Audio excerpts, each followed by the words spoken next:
অনেক তো হলো পেয়ারা মাখা, এবার স্বাদ বদলান, গরম পড়েছে, তার জন্য এই গরমে খান পেয়ারার কুলফি। মন প্রাণ দুটোই জুড়িয়ে যাবে। তার জন্য কি করতে হবে, তেমন কিছুই না, পেয়ারা নিয়ে ভালো করে ধুয়ে পিস পিস করে কেটে নিতে হবে, দিতে হবে ব্লেন্ডিং জারে। স্বাদের জন্য কিছু ইনগ্রেডিয়েন্টস দিতে হবে, যেমন নুন, চিনি।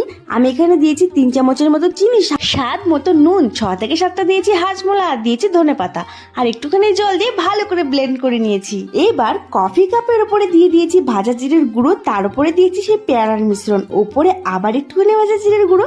আপনারা চাইলে নাই দিতে পারেন, কিন্তু এটা দিলে ফ্লেভারটা দারুণ হয়। এবার এটাকে ফ্রিজে রাখবো 6 থেকে 7 ঘন্টা। তাহলে চলেন দেখা যাক কেমন হলো।